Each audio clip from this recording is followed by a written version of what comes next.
Hey, good morning, good afternoon, and good evening, everyone. My name is Tenny Takahashi. I'm a product marketing manager in the Cisco calling team. Today, we have the second of a trilogy of webinars focused on UCM. We're going to talk about today UCM 15 and beyond. If you're interested in our other two webinars, you can first of all see a recording to our first webinar focused on virtualization in Slido now. You'll also see a registration link to our webinar focused on UCM 15 and Webex Calling Hybrid in Slido as well. That will take place on December 10th. Next, some housekeeping. Today's presentation includes forward-looking statements. These are based on our current expectations and assumptions, and actual results may differ due to various factors outlined in our public filings, including our most recent Form 10-K. We're sharing this information as of today's date and don't assume any obligation to update these statements in the future. Today, we're using our very own Webex Webinars platform for this event. Justin will be sharing a combination of video as well as slides. If you want to increase or decrease the size of what you're seeing on screen, just use this little plus or minus icon to the top center. You can customize the layout of what you're seeing with that grid icon to the right. Closed captions are available to the lower left-hand side of the screen. And we'll take questions using Slido. To access Slido, you can scan the QR code to the top right of your screen or go to slido.com and input that meeting ID. You can also access Slido directly in the Webex app. Just click on Slido and you'll see a tab below for Q&A.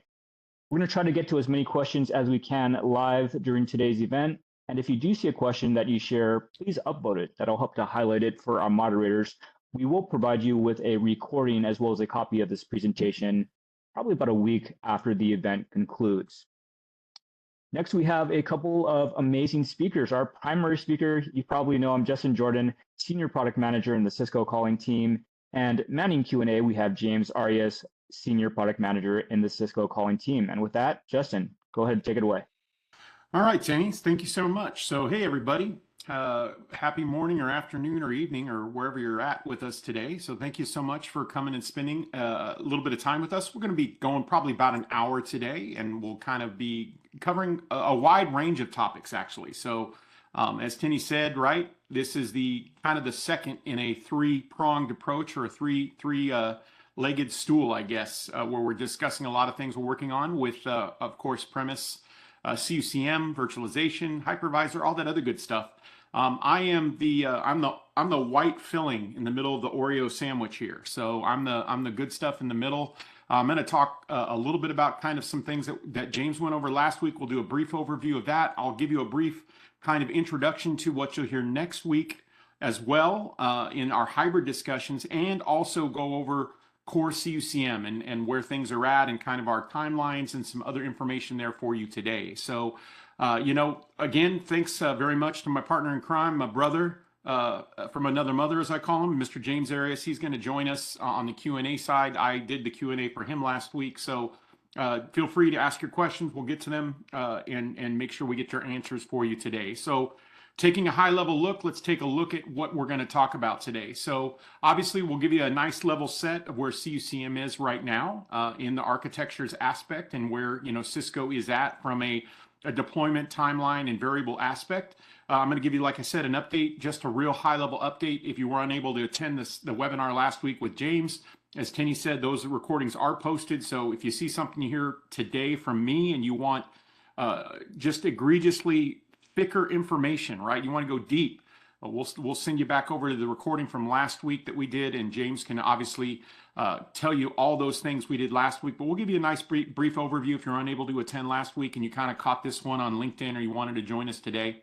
Talk a little bit about hybrid services. Again, that's going to be the next topic, where they'll go significantly deep, but I just want to give you a brief overview of kind of our strategy around that. So then maybe you'll prepare yourself to come to the next webinar and get a little more deeper on that. And then the $1 million topic two today deals with the EKU situation and certificates. And I know a lot of people have been pushing Cisco about what our plans are, and still some of those, while still in flight, I wanted to give you an update about where we kind of sit on this whole change in certificates, the shortening of the time, the EKU issue that's out there, and we'll talk a little bit about that as we finish up. So good amount of topics for today, and let's just go ahead and we'll dive right back in. So let's talk about CUCM. Obviously Probably should have put up the birthday slide. I love to, joke, but of course, CUCM is in its late 20s, right? From an age perspective. So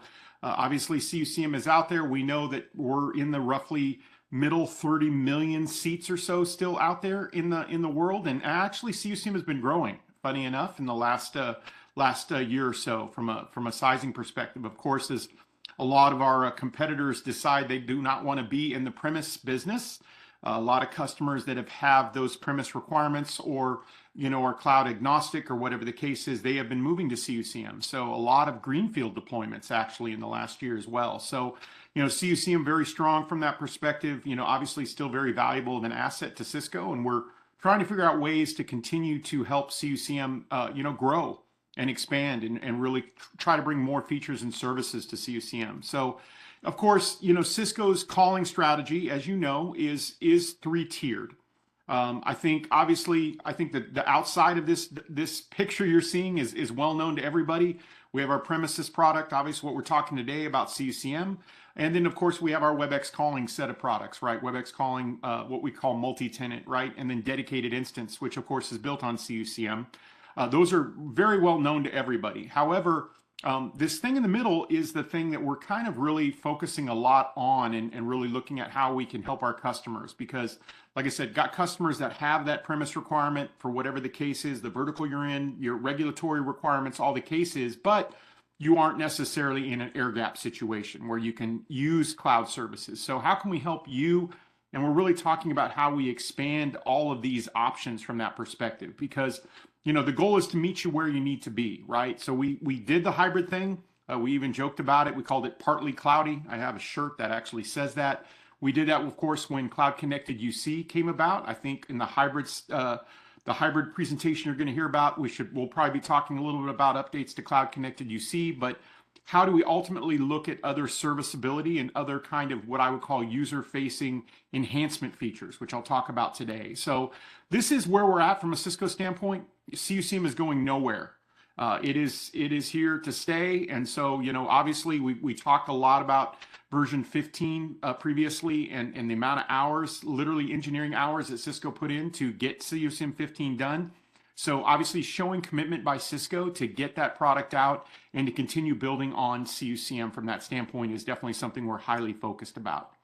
Now, CUCM, of course, you can still deploy it in many different ways. So obviously I have a lot of my government customers, my top secret side, my Department of Defense customers, those people. Obviously, we still do support you from an air gap situation, right? Completely cloudless connectivity, all those things are there. A lot of customers exist in this environment. Continuing, of course, to do this. I don't bring up in this webinar, but we actually did bring up updates to both CMS and CMM this year, right? 2 versions for both of those this year. So showing again that commitment, right, that Cisco has to customers that exist in this air gapped environment.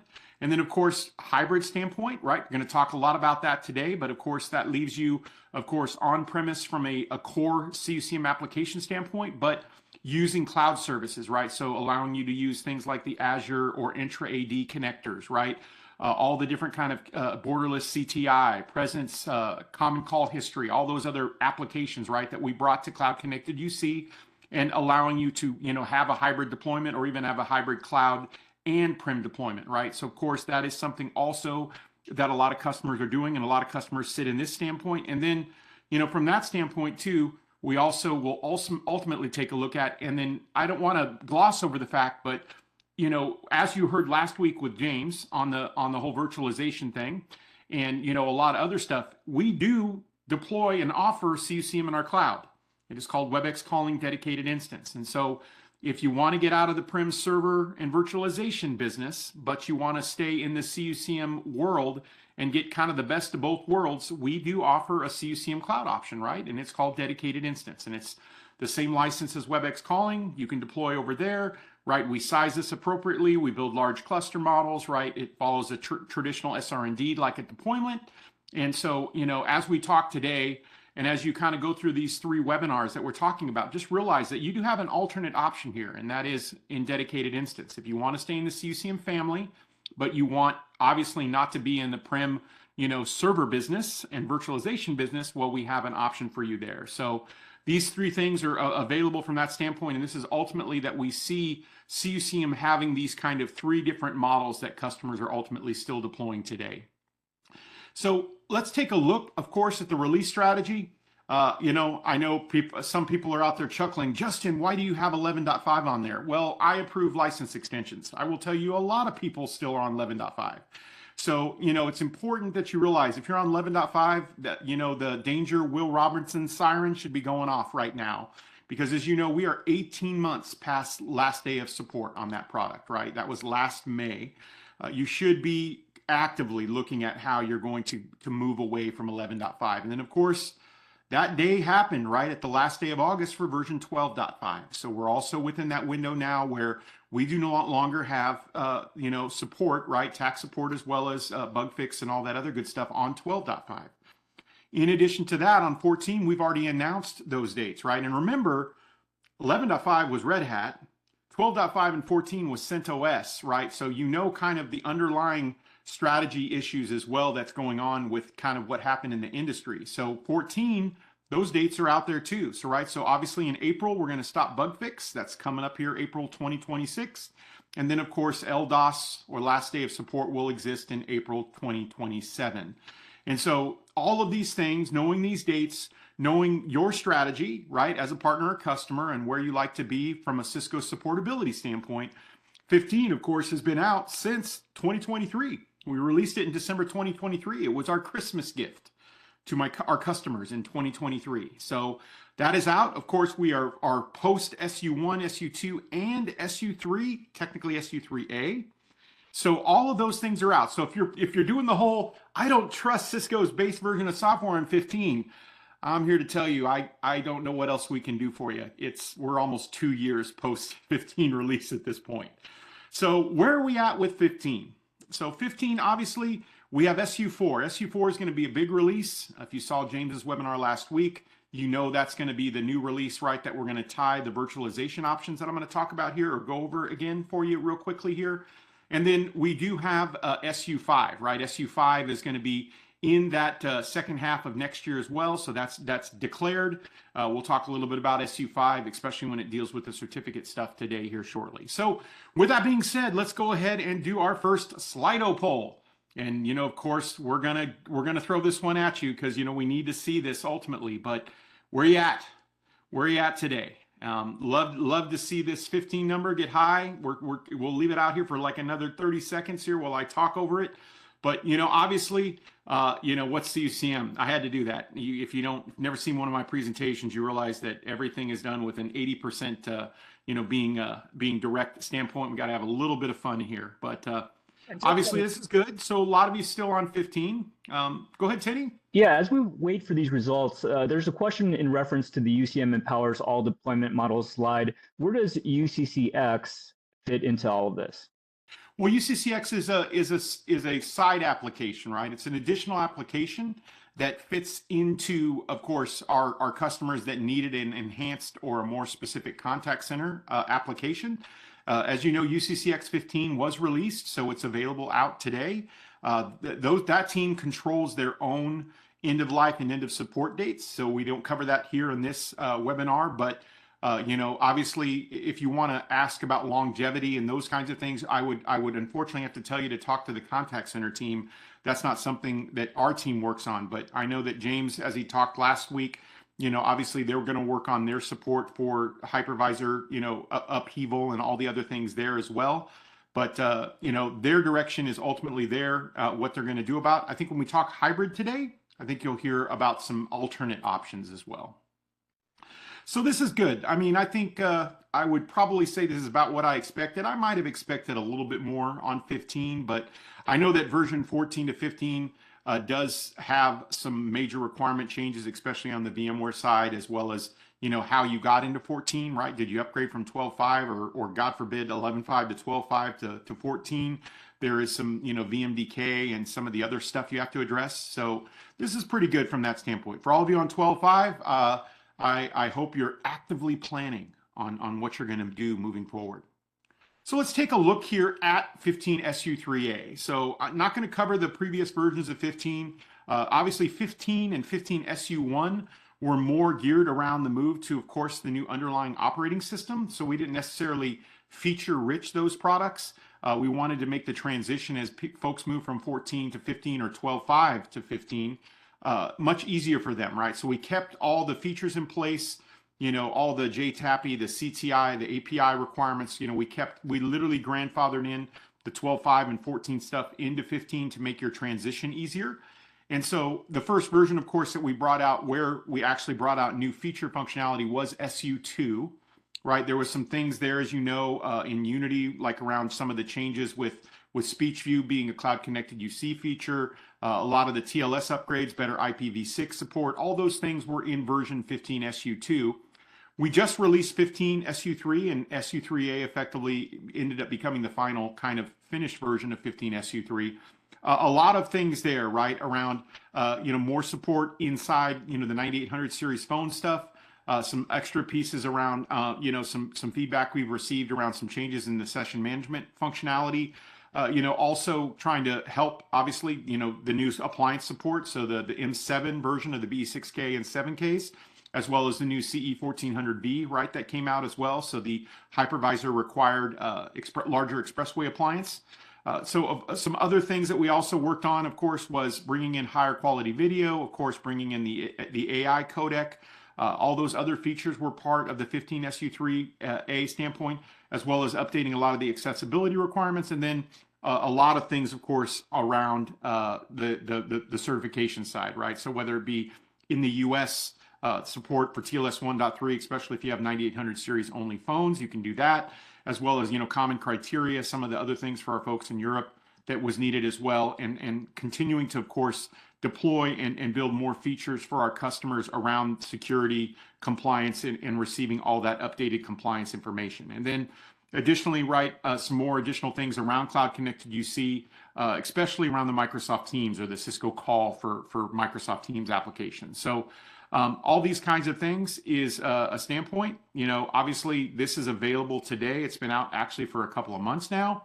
Like in dedicated instance, this will be available in DI probably in about 2 weeks.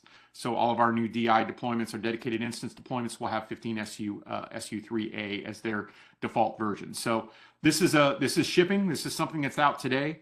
Let's take a look at 15 SU4.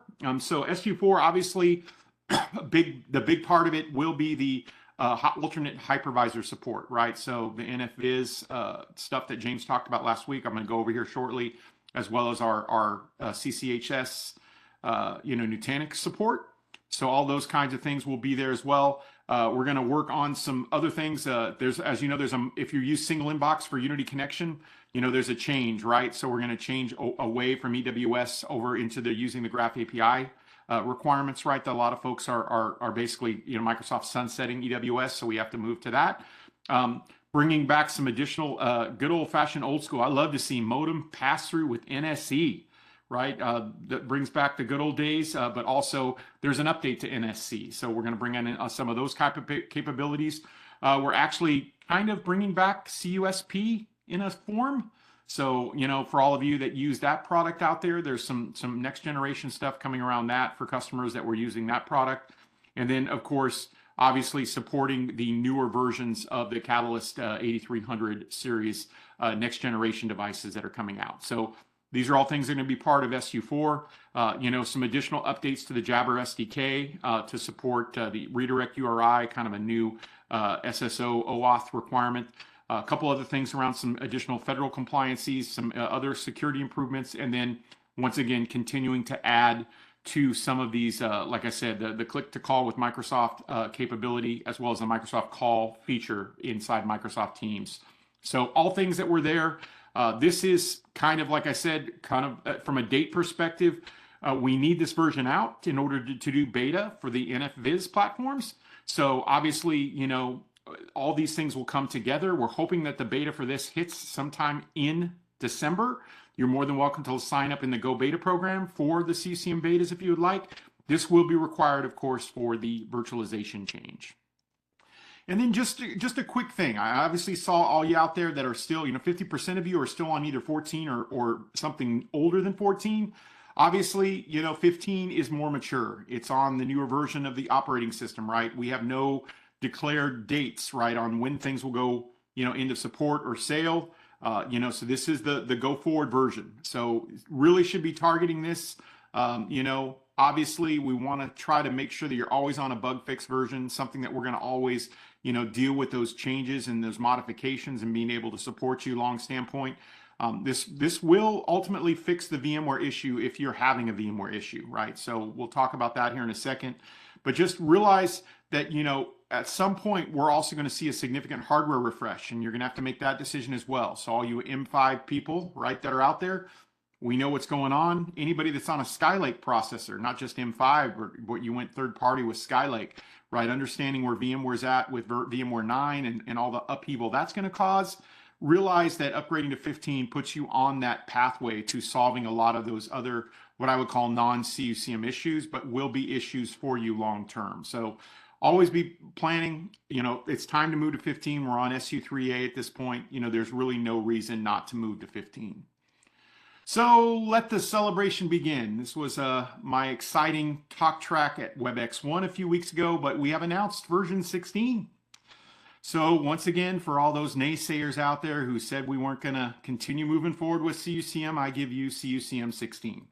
So obviously we talked about SU4 and SU5. SU5 should be the last SU in the 15 variety, and then we will move forward with CUCM 16. A lot of things we're going to look at doing. There's already items on the backlog, right, that we're going to address in 16 that we're going to have to look at. And so obviously from a commitment standpoint, just realize that 16 definitely tells you that we're there. If we were in person, I would have expected all of you to carry me out on your shoulders, screaming and happy. But 16, of course, is committed. We're going to, like I said, we're going to continue doing this. We have our dedicated instance product, as we've mentioned before, very committed to that product as well. And so obviously long-term investment, we're going to continue doing all the security stuff. And I think when you see what we're doing in the hybrid side, you're going to see obviously our commitment to even feature functionality sets as well. So, rest assured, feel happy with the fact that if you are a UCM customer and you want to stay in the CUCM world like the rest of us, like this old dog you're talking to and listening to now, CUCM is going to stick around. So let's talk a little bit about some other things. So I'm going to give a real recap here. This is not meant to be James Arias level, depth here. If you want that, if you did join us last week, I apologize. You can ignore me for the next 6 to 7 minutes.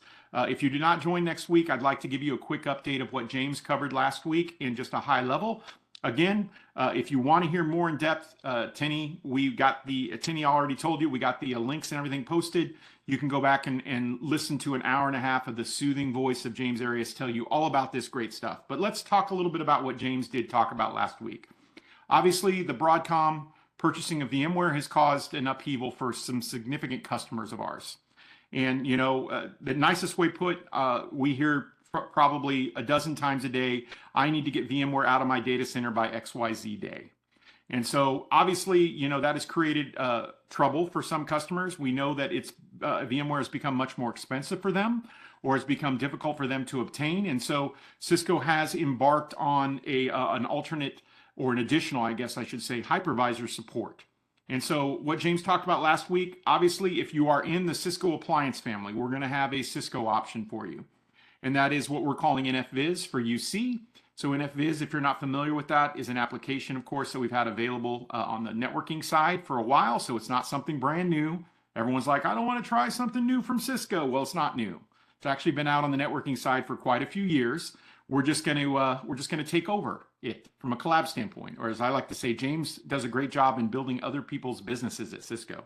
So James is going to help the NFViz folks build their business. So we're getting all this worked out and said, of course, very simply put, this is a Cisco on Cisco option. I'll talk a little bit more about that in a second. And then, of course, option B is going to be Nutanix. And so, of course, our data center team has that Nutanix relationship, hyper-converged standpoint over there. Nutanix is also a hypervisor product too, right? And so hoping that, obviously this support with Nutanix we might see more additional Nutanix capabilities. The nicest thing I can tell you as a collab guy, not much I can do over there. So any questions on Nutanix from James's perspective and from Justin's perspective, it's going to be one of those XYZ deals, this version of that, this version of this, there's this version of that kind of a thing for support. If you want to know, will my servers work on Nutanix? Will this work on Nutanix? You're going to need to talk to our friends in the data center BU, if it's a Cisco UCS box, or to Nutanix directly. So just giving you the lowdown on how that's ultimately going to work. So from an NFVIS perspective, of course, just driving down a little bit more, it's going to be for Cisco apps only. So you're not going to run your third-party, database servers or your extra Active Directory controller or whatever, all the old good stuff, right? It's going to be for the Cisco app standpoint. We're going to support some of our brotherly and sisterly apps, as I call them. So think of the Ing houses, the Arc consoles, as well as the single wire and Formicasts, or what might be called Cisco Paging Server. All those will be supported as well. Our goal is to get this thing out the door. We understand that there's some situations around some changes, but we need to get this moving for initial customers. And so this is mandated from a Cisco infrastructure perspective, right? So UCM, CUC, Expressway, all that other good stuff, obviously from that. So Cisco collaboration workloads, this is going to be very easy. As James put it last week, my favorite thing we talk about, this is when we started off, remember Telecom Tom or Telecom Tina owned their servers, right? They didn't deal with Data Center Dan. We're going to see probably quite a bit of shift back into that, into the appliance model, where basically the telecom applications will be basically purpose-built servers, built specifically for the telecom applications, and customers might not necessarily deploy it in a centralized server farm anymore, especially if that server farm is no longer VMware. So this is obviously the first thing that we're going to do. We're going to have a beta. They asked us a million times last week. I will state it again. That beta is going to coincide with our beta on 15 SU4 that we just talked about.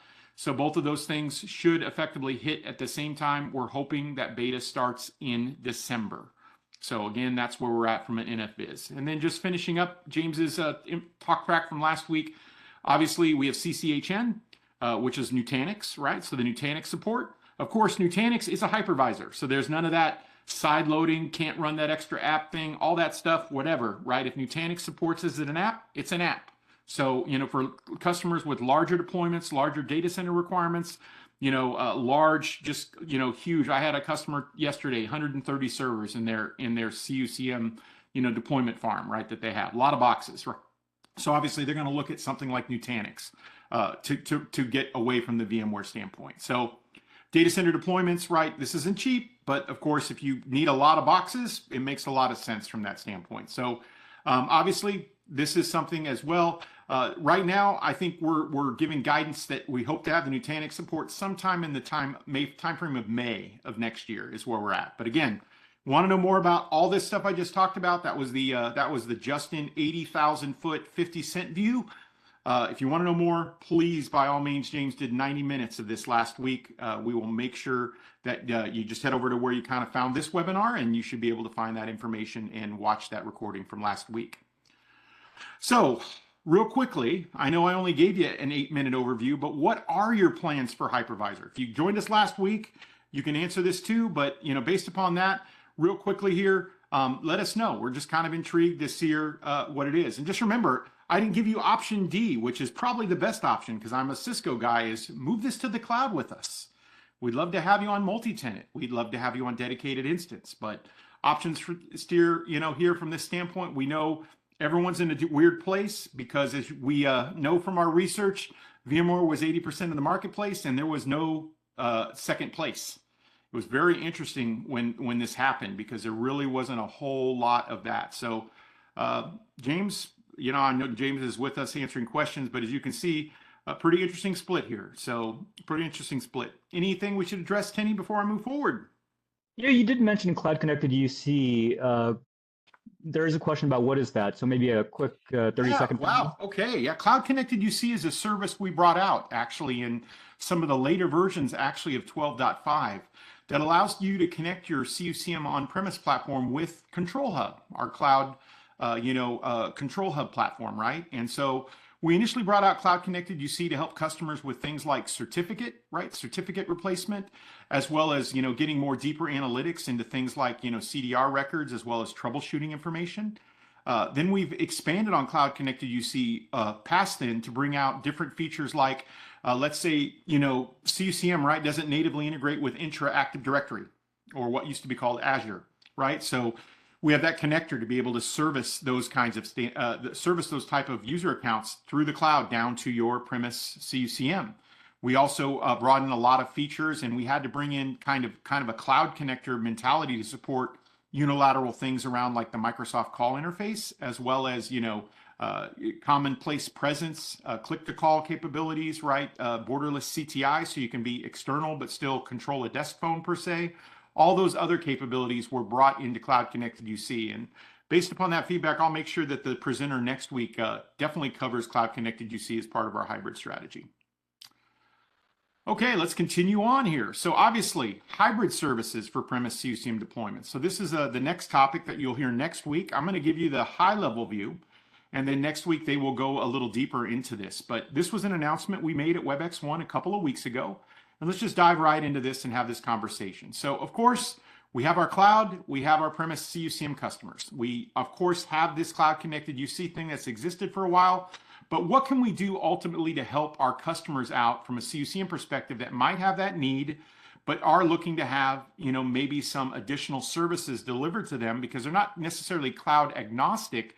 They just would prefer to remain on-premise for whatever reason that the case is. So, of course, we have our on-premise stuff that you're all quite aware about. And then, of course, we have our cloud stuff that you may or may not be aware about, but are things that we ultimately can do in the cloud. And then, so what can we do to bring, all these things? All the time I hear people say, Justin, I wish I had customer assist, but I got to stay on premise for CUCM for this reason. Or Justin, I really wish Cisco would do call recording, like you do natively in the cloud, but I have CUCM. Well, these are all the things that we're effectively going to be looking at and figuring out how we can help our customers. So we're going to create, obviously, you have the trunk capability, right? Local gateway, as we call it in the cloud. So creating a trunk perspective from an audio perspective, as well as, Cloud Connected UC from the command and control aspect. And so we're looking at different capabilities, but I'm going to give you kind of a brief overview of some of the initial items that we're kind of working through here to figure out what we're going to do.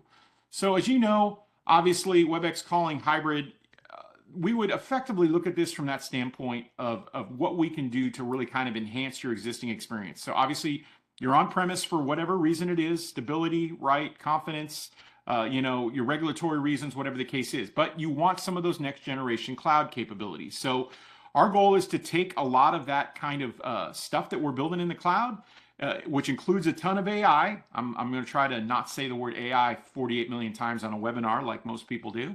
But obviously a lot of those great AI features and kind of those user accessibility issues, and bring those effectively to your on-premise CUCM deployment, right? And so thinking about that, ultimately this could be something that could help you now. Maybe this is a kind of a what we call a step, a rocks in the forest step path on ultimately your transition maybe to the cloud in a year or two, or whatever ultimately is for you and your business or your customers. And then figure out how to kind of help you with all of these transition steps. And so what we're going to do is look at this from kind of like a multiple phase approach. So of course, item number one, I don't know if you've seen it, but of course in regular Webex Calling multi-tenant, we've released or in the process of finishing up releasing multiple AI features. So that's obviously closed captions or live transcription, right?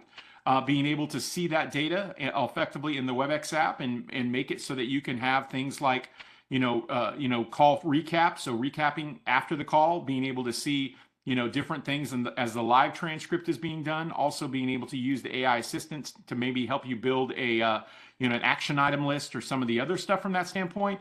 And obviously be able to summarize and provide all of that long term. And so this is kind of a mixture, right? This would be a cloud prem type mixture. We're going to use our cloud AI capability in the cloud to bring you these features. And all of these things will be, built and operated from the cloud, but also in tandem in agreement with your premise CUCM deployment. So, being able to do this, being able to even provide this, right, the same exact thing where, you get catch up. So if I transfer a call from that I've been talking to Tenny about, I transfer that call to James, rather than James having to listen to me recap the entire call, he'll get that transferred summarization, right? So same way we're doing this in Webex Calling in the cloud, we will offer this kind of connector capability to do this for CUCM-based calls. So this is one of the things we're effectively working on from that standpoint. Another item, of course, is customer assist. So that UCCX question that was just asked, and while I'm not saying that UCCX is going away, because it's not, but imagine, right, maybe finding use cases that maybe we shouldn't have been using UCCX for. I'll just simply use that statement. I've seen lots of UCCX scripts in my career, and a lot of times UCCX was deployed because, frankly, CUCM just couldn't do it. Whatever that was, was a high-powered IVR, or, you know, frankly, CUCM couldn't queue and really doesn't really queue today, right? Or you wanted something more than just hunt groups, we put in UCCX. Well, imagine being able to use this feature instead. So we're going to use our customer assist platform in the cloud. You'll get your supervisor and agent tools. All of this will be built into the Webex app. We'll have all the great features of customer assist, right? All different things like priority, skill-based routing, delivery mechanisms, right? Callback features, all those kinds of things. Click to call, all those features, and we're going to integrate it through both the audio path, right, through the trunking, as well as through Cloud Connected UC from a control aspect.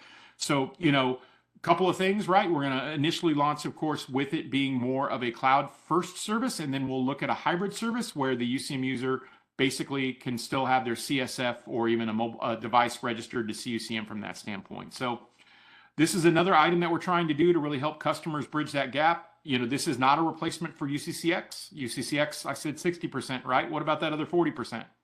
Well, that can be anything from a standard contact center all the way up to what I call Frankenstein, meaning you strapped on everything that you could ever strap on to UCCX. And right, that is, as you know, is, if you were to move to the cloud, an appropriate use case for our Webex contact center product line. But this is something that we're hoping can bridge the gap, right? Maybe for a lot of customers that do need to keep this kind of contact center on steroids kind of mentality for this capabilities through our customer assist platform we've already deployed in the cloud. So this is another item that we're working on from a hybrid strategy. Another item, of course, too, is the AI Receptionist, right? So this is, of course, a virtual receptionist built on the AI agent product that Cisco operates. You know, enabled you to kind of just have really a nicer, larger auto attendant, right? A smart auto attendant type of capability.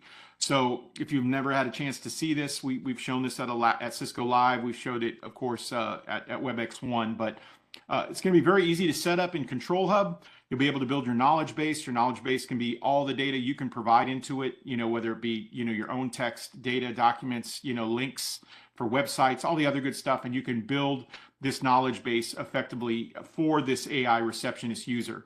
And this AI receptionist user will answer, can respond to questions, whether it be simple things about, you know, when are you open?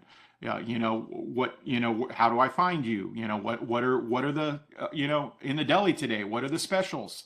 Whatever the case is, right? All those kinds of capabilities. We'll have our multilingual support, right? The 15 love languages, as they call them, all that other kind of capability. And then, of course, make sure we power this and then deliver this right as a front end effectively to your premise-based CUCM platforms. This is another option that we're also deriving heavily into from this capability. And then the last option, which is actually something that did actually go available here shortly, recently, actually last week. You're going to see some of this trickle out, but one of the biggest things we find for customers when they want to transition to the cloud or migrate to the cloud is PSTN is the devil's brew. It's a difficult process.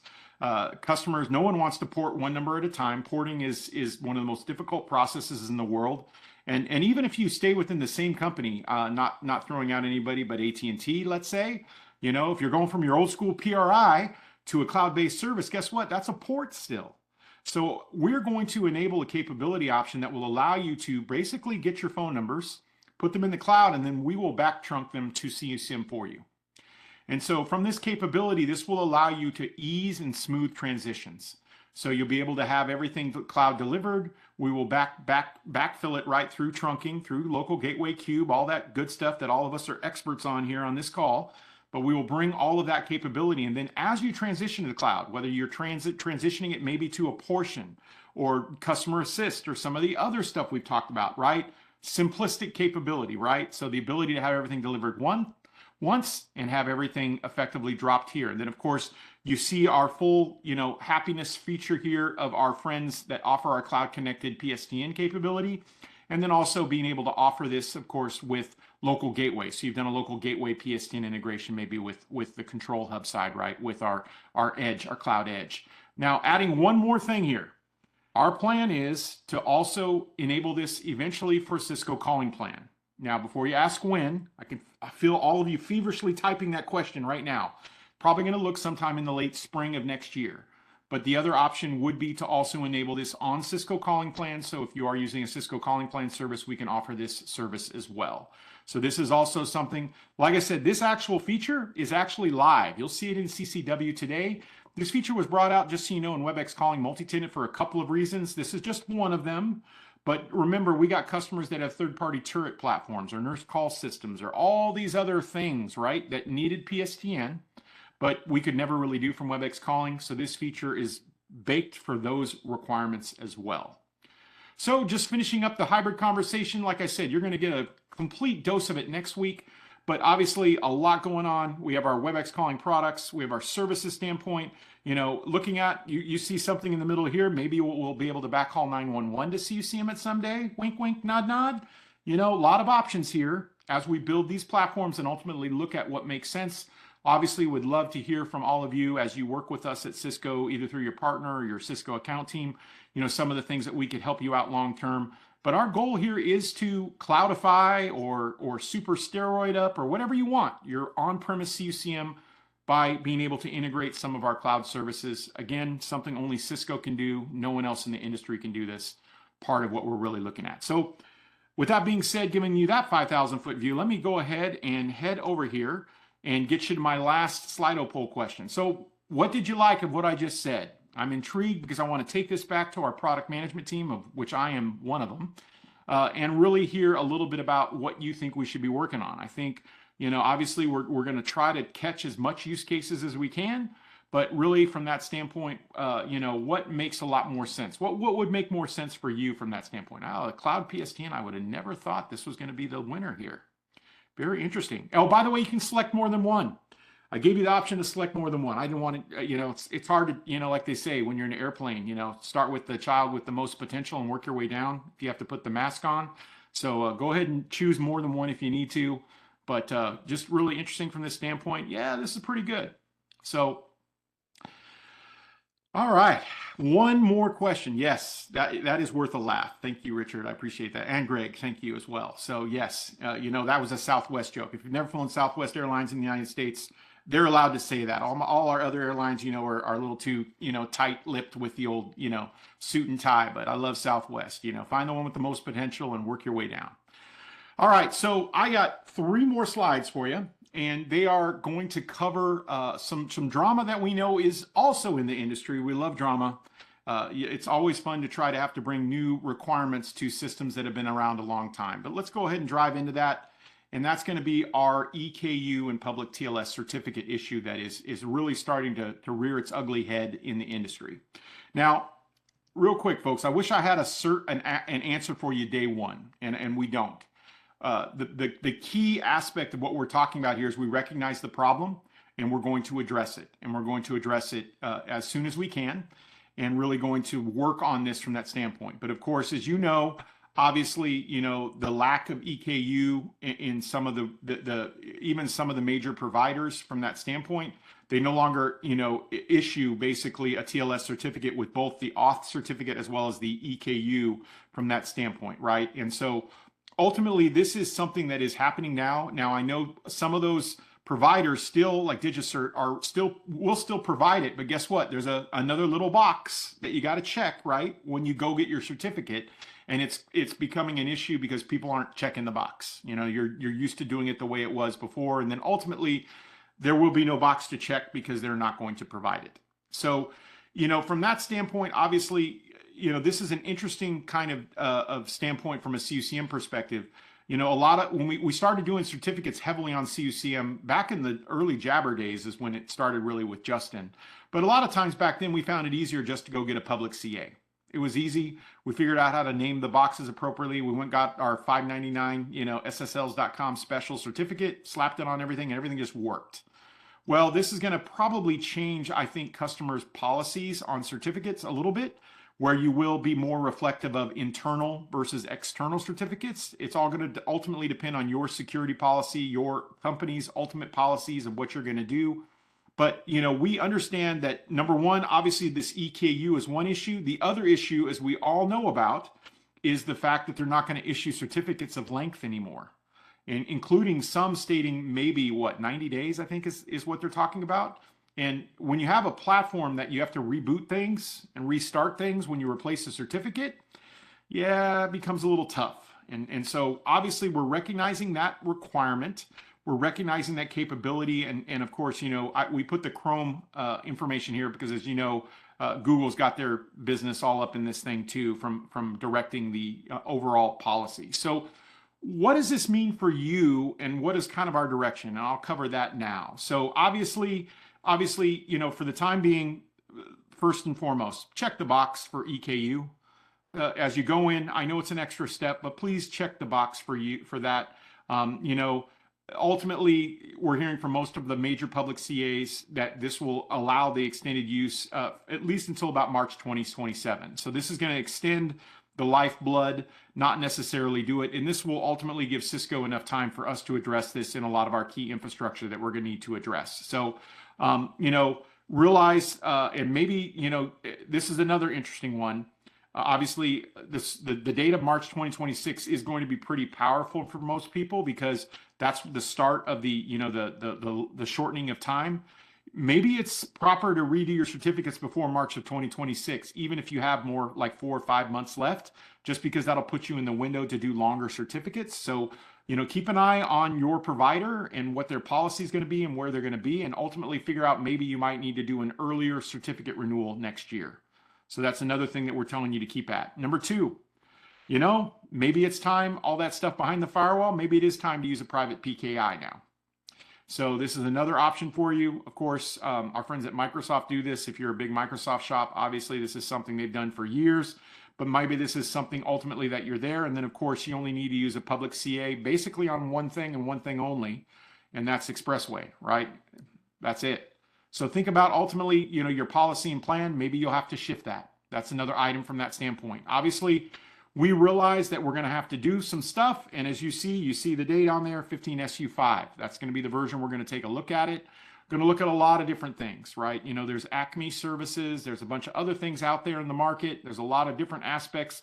But we're going to ultimately, we're going to look at how we're going to basically be able to have to support 2 separate certificates for the same interface is probably the ultimate standpoint. So for both the public and private PKI requirements. So, we're going to bring out a field notice probably in the next month or so that's going to really talk about this in depth.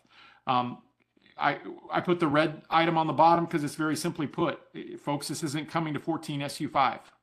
This isn't going to come to 15SU2. So again, we're going to be in this, you're going to have to upgrade situation. So all of this backs up the last, 51 minutes where I've been talking about, hey, get to 15, get yourself into a healthy position in 15, right? Make it so you do all the work. The last thing any of us want you to do is get caught into a situation where all of a sudden you have like 3 weeks to get everything upgraded.